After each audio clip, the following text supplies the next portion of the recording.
കണിയാരല്ലേ? അതെ. ഞങ്ങളൊന്ന് സമയം നോക്കാൻ വന്നാ. വരിക. ദാ നോക്കിക്കോളൂ. 2:30 മണിയായി. പോയിക്കോളൂ. ഓ സന്തോഷമായി.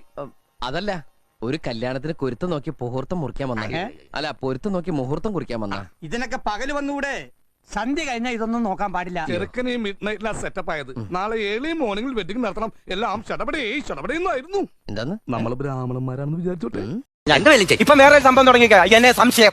എടാ, ഇതിന്റെ അകത്ത് രാത്രി 12 മണിയാകുമ്പോൾ നമ്മുടെ ചന്ദ്രൻ അല്ലേ നിങ്ങളെ വീടിന്റെ അപ്പുറത്തെ തെങ്ങേ കയറാൻ പോകുന്നത് ചന്ദ്രൻ രാത്രി 12 മണിയാകുമ്പോൾ വിളിക്കും. 1 മണി വരെ എന്നോട് സംസാരിച്ചുകൊണ്ടിരിക്കും. ഞങ്ങൾ കുറച്ചു നേരം 1ഉം 2ഉം പറഞ്ഞ് സംസാരിക്കും. അത് സംശയം. അതിനെന്ത് സംശയിക്കാതിരിക്കുന്നത്? എനിക്കറിയത്തില്ല, അത് സംശയമാ. എന്തോ മനുഷ്യൻ. അത് പോട്ടെ. 3 മണിയാകുമ്പോൾ നമ്മുടെ ബിനുവില് ബേക്കറി പോകുന്നത്. 3 മണിയാകുമ്പോൾ വെളുപ്പിന് 3 മണിയാകുമ്പോൾ 3 മണിക്കാവും വിളിക്കുന്നത്. അവന്റെ പെണ്ണുമ്പിള്ള ഇറങ്ങണമെങ്കിൽ 3 മണിയാവും. അവന്റെ പെണ്ണുമുള്ളക്ക് ഇവനെ സംശയമുണ്ട്. അതുകൊണ്ട് എന്നിട്ട് ഇവനോട് ഈ ഫോണും കൊണ്ട് ഞാൻ ഇറങ്ങിപ്പോകുന്നത് എങ്ങനെയാണെന്നറിയുമോ? ഈ പാവപ്പെട്ട മനുഷ്യൻ കിടന്ന് ഉറങ്ങുമ്പോൾ അങ്ങനെ ഉണർത്താതെ പതുങ്ങി ഞാൻ ആ ബാത്റൂമിന്റെ അവിടെ പോയിരുന്ന് ഞാൻ ഫോൺ ചെയ്യും. ചിലപ്പോ അവിടെ പോയി ചെന്നിട്ട് സംസാരിച്ച് അങ്ങ് ഉറങ്ങുകയും ചെയ്യും. നേരം വെളുത്ത് അയിഞ്ഞാൽ വന്ന് എന്നെ വിളിക്കുന്നത്. സംശയം. എന്ത് സംശയിക്കാൻ? സംശയം. അങ്ങനെ കുടുംബം എങ്ങനെ മുന്നോട്ട് പോകും? അതുകൊണ്ട് എനിക്ക് ഇങ്ങാരുടെ കൂടെ ജീവിക്കേണ്ട, എനിക്ക് ഡിവോഴ്സ് വേണം. എന്തൊരു വേണം കൗസു? കലം. കലോ? കല അടുപ്പത്തിരിക്കുക, ചട്ടും വേണേ തരാം. അരേ ബുദ്ധു, മേരാ കലം കഹാങ് ഹേ? ഓ, മേരാ കലം. സർ, ആപ്കി കലം പോക്കറ്റ് മേ ഹേ. ഗലത്. ആപ്കി കലം നഹി, ആപ്കാ കലം. കായും കെയ്യും ഒക്കെ അങ്ങ് സ്കൂളിൽ ചെന്ന് പിള്ളാരെ പഠിപ്പിച്ചാൽ മതി കേട്ടോ. നിങ്ങൾ പഴയതെല്ലാം മറന്നു. മറന്നില്ലേ? പഴയതൊക്കെ ഓർത്ത് എന്തിനാ വെറുതെ മനസ്സ് വിഷമിപ്പിക്കണേ കൗസു? പുതിയ പുതിയ കാര്യങ്ങളെ പറ്റി ഓർത്ത് ഹരം കൊള്ളുകയല്ലേ വേണ്ടത്? ഹരം കൊള്ളുക, അങ്ങനൊരു പ്രയോഗം കത്തിലുണ്ടല്ലോ. നിനക്ക് എന്താ പറ്റിയത് കൗസു? വേണ്ട, നിങ്ങൾ പഴയതൊക്കെ മറന്നു. എന്ത് മറന്നു? Tuition, Hindi tuition. പുറപ്പെട്ടോ? ആ, ഇതൊക്കെ ഞാൻ എടുത്തോളായിരുന്നല്ലോ. ആ, പിന്നെ ഞാനെന്തിനാ ഇവിടെ? മുഴുവനും കഴിക്കണം കേട്ടോ. ഒരു പേരിന് എന്തെങ്കിലും വേണമെന്നുള്ള എനിക്ക്. ആ, അതൊന്നും പറ്റില്ല ഇവിടെ. ശൈലജ അച്ഛനമ്മ എന്നോടല്ലേ ചോദിക്ക. ഈ സാരി ശൈലജയ്ക്ക് നല്ല ചേർച്ച. ഓ, ഇത് എത്ര പവനുണ്ട് ശൈലജ? ഒരു 3 പവൻ കാണും. നന്നായിരിക്കുന്നു. ഈ കറുത്ത മണി ഇതിന്റെ ഇടയ്ക്കിടയ്ക്ക് ഇങ്ങനെ ഇരിക്കുന്നതാ എന്റെ ഭംഗി. എനിക്ക് പിന്നെ ആഭരണങ്ങളെ പറ്റിയൊന്നും വലിയ പിടിയില്ല. താല്പര്യമില്ലാത്തോണ്ടാ. ഈ സ്വർണ്ണമാലകൾ കഴുത്തിൽ ഞാത്തിട്ട് നടക്കുന്നൊന്നും എനിക്ക് തീരെ ഇഷ്ടമല്ല. സുഖേട്ടന്റെ നിർബന്ധം കൊണ്ട് അതൊക്കെ ഇടുന്നത് തന്നെ. എന്റെ ആഭരണങ്ങളൊക്കെ പെട്ടിയിൽ വെച്ച് പൂട്ടിയിരിക്കുക. എനിക്കും ആഭരണങ്ങളിൽ വലിയ കമ്പൊന്നുമില്ല. വരട്ടെ ചേച്ചി, വൈകിട്ട് കാണാം. അവൾക്ക് അശ്വതിന്ന് പേരിട്ടു. അച്ചുന്ന് വിളിച്ചു. എന്റെ കയ്യിൽ അവളെ കിട്ടിയ ദിവസം അന്ന് അവളുടെ പിറന്നാളായി. ഞാൻ അവളുടെ അമ്മയും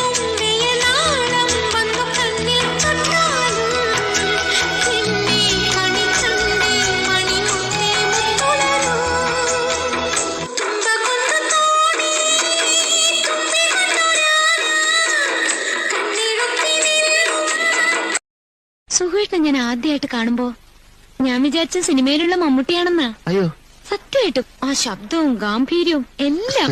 മമ്മൂട്ടി കുറെ കൂടെ ഹൈറ്റ് ഒക്കെ ഇല്ലേ? ആ ഒരു വ്യത്യാസമല്ലുള്ളൂ. ഇപ്പഴും ചില സൈഡിൽ കൂടെ നോക്കുമ്പോ സുഖേട്ടൻ തനി മമ്മൂട്ടിയാ. പേരെന്നമ്മാ? ഷബീദ്. സബിത.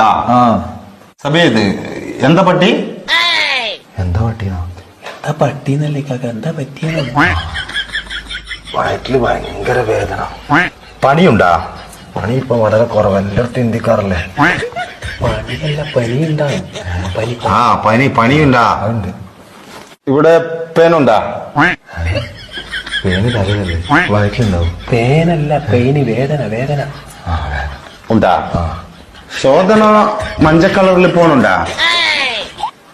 ശോഭന ഇന്നലെ നീലക്കള്ള ചുരിദാറിട്ടാണ്.